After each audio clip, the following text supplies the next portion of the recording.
Di sebuah kampung kecil di pinggiran kota, berdirilah sebuah toko kelontong yang tak pernah sepi pembeli. Letaknya di tepi jalan utama, di antara deretan rumah penduduk dan sawah yang luas. Toko itu bernama Toko Makmur Jaya, milik seorang pria parubaya bernama Padarsa. Dari luar, tak ada yang istimewa, hanya bangunan sederhana dengan papan nama berkarat dan cat tembok yang mulai mengelupas. Tapi siapapun di kampung itu tahu, toko kecil itu menyimpan sesuatu yang aneh. Tiap malam, lampu toko Padarsa selalu menyala terang, bahkan hingga lewat tengah malam.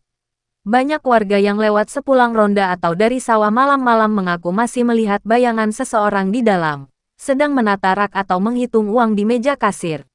Yang membuat mereka heran, Padarsa tinggal sendirian. Istrinya meninggal beberapa tahun lalu, dan anak semata wayangnya sudah merantau ke luar kota. Namun setiap pagi, toko itu sudah siap buka dengan tampilan rapi dan stok yang selalu penuh, seolah ada tangan-tangan lain yang membantunya saat malam tiba. Tak ada yang berani menegur, sebab sejak dulu, siapapun yang terlalu ingin tahu tentang toko itu selalu mendapat nasib buruk. Beberapa tahun sebelumnya, ada seorang pemuda bernama Dimas yang bekerja sebagai kuli angkut di pasar. Karena penasaran dengan kesuksesan mendadak Padarsa, ia mencoba mengintip kegiatan di toko itu malam-malam. Esok paginya, Dimas ditemukan pingsan di pinggir jalan. Matanya melotot, mulutnya bergetar menyebut kata yang sama berulang-ulang. Bukan manusia, bukan manusia. Setelah kejadian itu, warga kampung mulai menjaga jarak. Mereka tetap berbelanja di toko tersebut, tapi jarang menatap langsung ke mata Padarsa. Anehnya, setiap kali ada orang yang mencoba membuka usaha kelontong lain, tak ada yang bertahan lama. Entah usahanya bangkrut, entah pemiliknya jatuh sakit, atau ada saja musibah yang menimpa keluarganya. Dan dalam waktu tak lama, semua pelanggan akan kembali ke toko Makmur Jaya, seperti ditarik oleh sesuatu yang tak kasat mata. Mereka bilang, setiap malam Jumat Kliwon, terdengar suara gamelan halus dari belakang toko itu. Beberapa warga bahkan mengaku mencium bau kemenyan bercampur amis darah, meski toko itu tertutup rapat. Satu hal yang tak pernah berubah adalah kebiasaan Padarsa menaburkan beras dan bunga di depan pintu toko setiap malam sebelum menutupnya, sambil berbisik pelan pada sesuatu di dalam ruangan gelap di belakang kasir. Tak ada yang tahu kapan semuanya dimulai. Hanya desas-desus yang beredar, bahwa dulu, sebelum toko itu ramai, Padarsa hanyalah penjual kecil yang hampir bangkrut. Hingga suatu malam hujan deras, ia menghilang selama 2 hari, lalu pulang dengan wajah pucat dan mata cekung. Namun sejak saat itu, tokonya perlahan berubah menjadi tempat yang paling ramai di seluruh desa. Ada yang bilang, ia pernah pergi ke gunung untuk minta tolong pada makhluk halus. Ada juga yang berkata, setiap keuntungan yang ia dapat harus dibayar dengan sesuatu, bukan uang, tapi nyawa.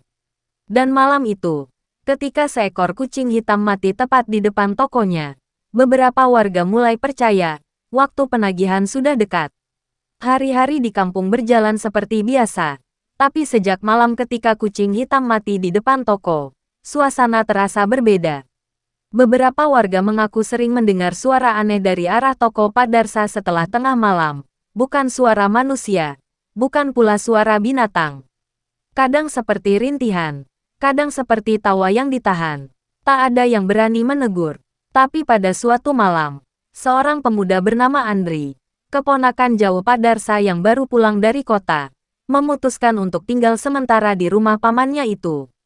Katanya, ia hanya ingin membantu menjaga toko, sekaligus belajar berdagang. Warga yang mendengar kabar itu hanya bisa saling pandang. Tidak ada yang berani memberi peringatan. Malam pertama Andri di rumah itu berjalan tenang. Toko sudah ditutup, uang dihitung, dan semua barang diatur ulang. Padarsa menyiapkan teh, lalu duduk diam di kursi dekat kasir. Ia menatap kosong ke arah dinding belakang toko, di mana tirai tebal menutupi pintu kecil menuju gudang. Kalau nanti malam kamu dengar suara dari belakang, katanya pelan, tanpa menatap Andri, jangan dibuka. Biarkan saja, itu bukan urusan manusia. Andri sempat tertawa kecil, mengira pamannya hanya bercanda. Tapi ketika malam semakin larut, Ia mulai mengerti maksud kalimat itu. Menjelang pukul 12, dari arah tirai belakang terdengar suara langkah kaki pelan, seperti seseorang berjalan tanpa alas di atas lantai semen. Lalu disusul suara seperti sesuatu yang diseret pelan, berat dan basah. Andri terdiam, matanya menatap tirai yang bergoyang lembut, meski tak ada angin. "Paman," panggilnya pelan. Pak Darsa tak menjawab. Lelaki tua itu hanya menutup matanya rapat. Bibirnya bergerak pelan seperti melafalkan doa.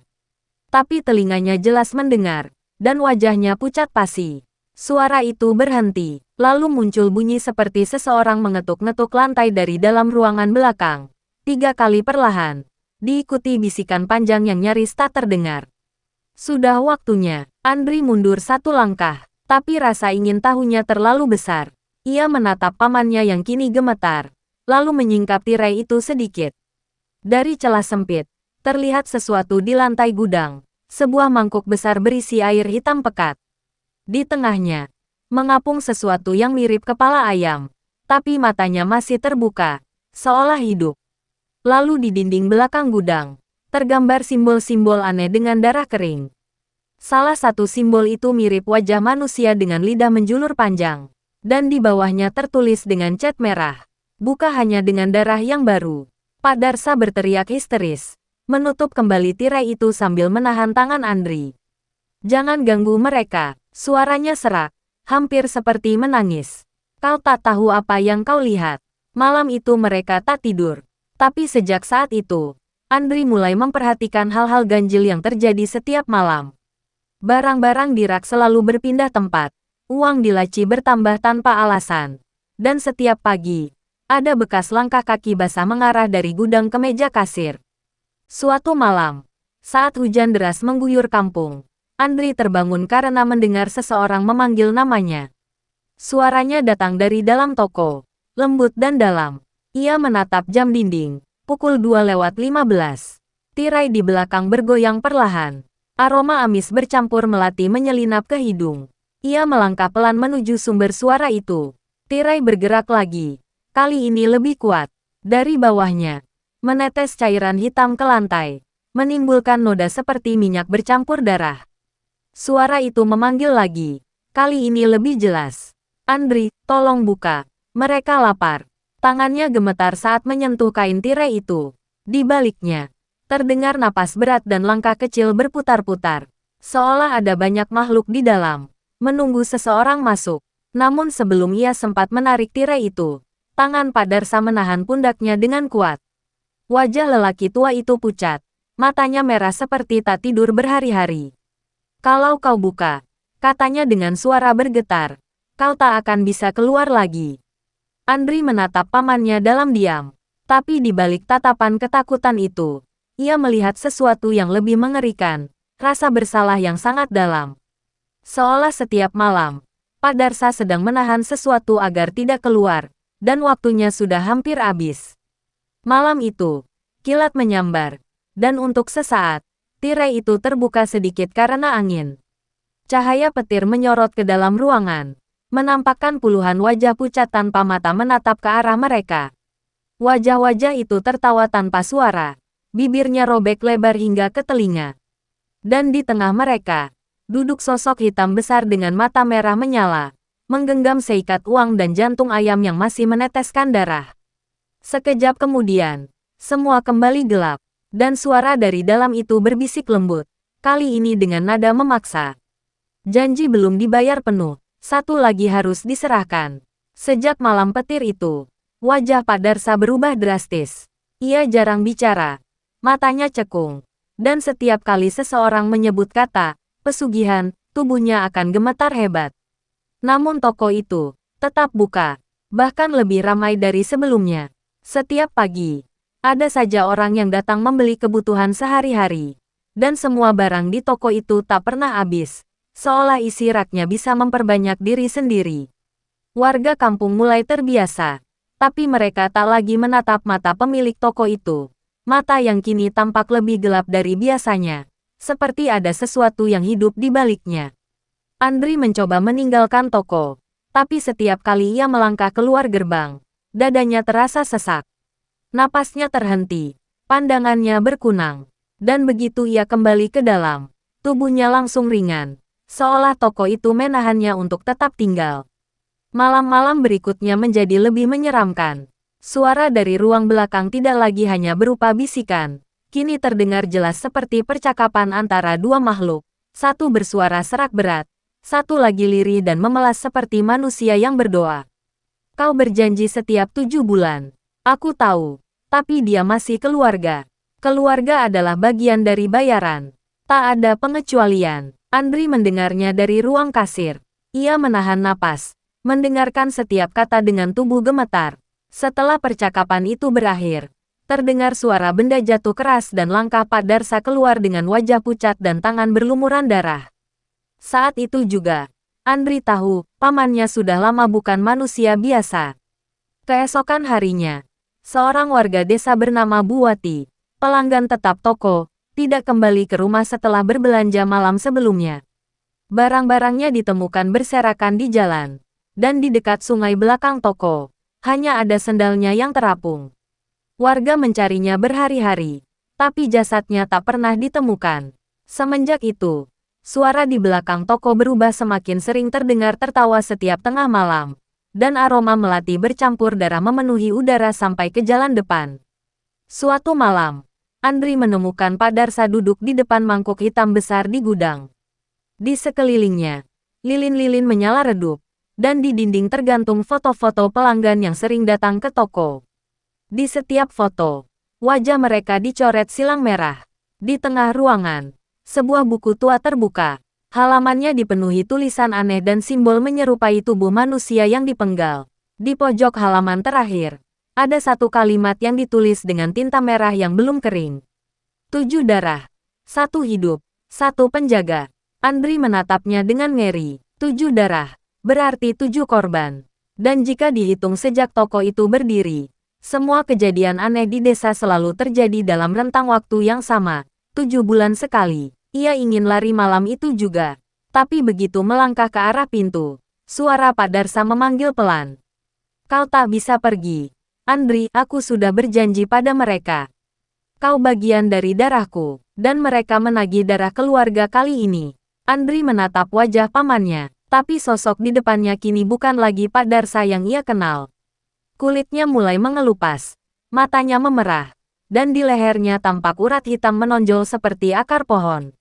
Dari balik tubuhnya, muncul bayangan besar dengan bentuk menyerupai manusia bertanduk, berdiri menunduk, dan dari mulutnya menetes darah segar yang masih hangat. Bayangan itu berbisik ke telinga Pak Darsa dengan suara yang menggetarkan udara. 7 sudah dipenuhi, kini penjaga baru harus dipilih. Tangan Pak Darsa gemetar, ia menangis tanpa suara, lalu menatap Andri dengan pandangan hancur. Maafkan pamanmu, nak, aku tidak ingin ini terjadi. Tapi kalau aku tidak menyerahkanmu, mereka akan mengambil semua yang tersisa di kampung ini. Andri berlari menuju pintu depan, tapi lantai toko berubah licin, seperti dilapisi darah yang belum kering. Setiap langkahnya meninggalkan jejak merah, dan dari setiap rak, barang-barang mulai berjatuhan sendiri, kaleng, beras, sabun, dan botol minyak tumpah bersamaan. Dari sela-sela tumpukan barang itu, muncul tangan-tangan pucat, meraih kakinya. Suara itu kembali terdengar dari ruang belakang. Kali ini lebih keras, menggema di seluruh toko. Darah baru untuk dagangan lama, tukaran sudah siap. Lampu toko padam seketika, gelap, hanya suara napas Andri yang tersengal di antara langkah tergesa dan rintihan yang semakin dekat. Tirai belakang bergerak sendiri, dari baliknya keluar aroma menyengat, dan muncul siluet sosok tinggi dengan kepala menyerupai kambing, membawa mangkuk hitam besar yang mengeluarkan uap panas seperti bara. Di dalam mangkuk itu, sesuatu bergerak pelan, seperti jantung yang masih berdetak. Pak Darsa terjatuh di lantai, menunduk dalam ketakutan, sementara makhluk itu mendekati Andri dan mengulurkan mangkuknya. Pilih, katanya, hidupmu, atau tokonya. Andri berteriak, tapi suaranya lenyap dalam gema tawa makhluk itu. Lantai bergetar, rak-rak runtuh, dan dari dinding, darah mulai merembes keluar, menetes ke uang di laci kasir. Dan di tengah kekacauan itu, hanya satu suara yang terdengar jelas di telinga Andri, suara pamannya sendiri. menangis dan memohon ampun. Jangan ambil dia, ambil aku saja. Tapi suara dari dalam kegelapan menjawab dengan nada dingin. Janji tidak bisa diganti. Darah keluarga tetap harus dibayar. Hujan deras mengguyur kampung sepanjang malam itu. Petir menyambar pohon beringin di tepi jalan. Dan aroma tanah basah bercampur bau amis yang aneh. Seperti darah yang lama tak kering. Pagi harinya, warga desa keluar dari rumah dengan langkah hati-hati. Jalan becek, dan kabut tebal masih menggantung rendah. Tapi yang membuat mereka berhenti bukanlah cuaca, melainkan pemandangan di ujung jalan utama. Toko Makmur Jaya tampak terbuka lebar. Pintunya terayun pelan tertiup angin. Tak ada suara, tak ada tanda kehidupan. Rak-rak di dalamnya berantakan. Sebagian terbakar. Sebagian lagi dipenuhi bercak hitam seperti arang. Di lantai dekat meja kasir, ditemukan 2 jejak kaki, satu besar, satu kecil. Jejak itu menuntun ke arah gudang di belakang, lalu berhenti di tengah ruangan yang gelap. Warga menemukan sesuatu di sana. Sebuah mangkuk besar terbalik, bekas cairan hitam mengering di sekelilingnya, membentuk pola lingkaran sempurna. Di tengah lingkaran itu, tergeletak seikat uang lusuh dan bunga melati kering. Tak ada tanda-tanda Pak Darsa maupun Andri. Namun di dinding, seseorang, atau sesuatu, telah menulis dengan darah. Dagangan sudah lunas. Toko tetap buka. Warga membakar kemenyan di depan toko, menabur garam, dan memanggil ustaz dari kota. Tapi setelah malam tiba, mereka mendapati toko itu kembali menyala sendiri. Lampu neon di dalam berkelap-kelip. Rak-raknya tertata rapi seperti sedia kala. Dan di meja kasir, terlihat bayangan seseorang duduk membelakangi jendela, menghitung uang dengan tangan gemetar. Beberapa orang bersumpah mendengar suara bel pintu toko berbunyi pelan setiap kali hujan turun, seolah ada pembeli yang datang di tengah malam. Kadang, suara itu disusul dengan tawa samar anak muda dan gumaman lelaki tua, bercampur suara mesin kasir yang berdenting sendiri. Sejak hari itu, tak ada yang berani masuk, tapi toko itu tidak pernah ditutup. Setiap pagi, pintunya terbuka, dan di etalase depan selalu ada barang baru, sabun, beras, gula, minyak, semuanya tampak segar seolah baru diantar pemasok. Tapi tak ada satupun truk yang terlihat datang ke sana. Beberapa bulan kemudian, seorang pedagang dari luar kampung lewat dan berhenti karena penasaran. Ia melihat papan nama tua di depan toko itu. Toko Makmur Jaya, murah, lengkap, dan amanah. Ia masuk sebentar. Di dalam ruangan dingin dan sunyi, tapi semuanya tampak bersih. Di meja kasir, seorang pria muda menyambutnya dengan senyum tipis, kulitnya pucat, matanya sayu. Di sudut lain, seorang pria tua duduk di kursi, memandang kosong ke lantai. Pedagang itu membeli beberapa barang. Saat ia hendak membayar, pria muda di kasir berkata pelan, "Uangnya taruh di sini saja, Pak, nanti diambil sendiri." Pedagang itu menuruti, tapi ketika ia melangkah keluar, ia menoleh sekali lagi. Kasir dan pria tua tadi sudah tidak ada. Yang tersisa hanya rak kosong dan lampu yang berkelap-kelip seperti hampir padam. Beberapa hari setelah itu, pedagang tadi kembali ke desa dan menceritakan pengalamannya. Warga hanya saling pandang, lalu menjawab dengan suara rendah, "Kalau kau sudah pernah belanja di sana, jangan pernah datang lagi." Mereka tahu, setiap 7 bulan sekali, toko itu menuntut bayaran. Dan jika tak ada keluarga tersisa, maka darah dari luar akan dipanggil sebagai ganti. Kini, toko itu masih berdiri di ujung jalan. Lampunya menyala setiap malam hujan, dan kadang terdengar suara uang dihitung dari dalam. Tak ada yang tahu siapa yang menjaga toko itu sekarang, tapi orang-orang yang melintas sering melihat 2 bayangan di balik kaca jendela. Satu tua, satu muda. Keduanya tersenyum samar, dan di tangan mereka tergenggam setangkai bunga melati. Toko Makmur Jaya tetap buka selamanya. Beberapa minggu setelah kejadian itu, desa kecil di lembah itu berubah menjadi tempat yang asing. Malam-malam terasa lebih dingin dari biasanya, dan angin yang lewat membawa aroma besi karat bercampur bunga melati. Warga yang dulunya sibuk dengan kehidupan sehari-hari kini menutup pintu sebelum senja, menyalakan dupa di ambang jendela, dan berbisik setiap kali mendengar suara bel toko berbunyi dari kejauhan. Toko Makmur Jaya kini seperti makhluk hidup, bernapas, menunggu, dan memanggil. Lampu neonnya berkedip seirama detak jantung yang seolah berasal dari dalam tembok. Rak-raknya berderit pelan setiap tengah malam, seakan ada tangan tak terlihat yang sedang menata barang dagangan.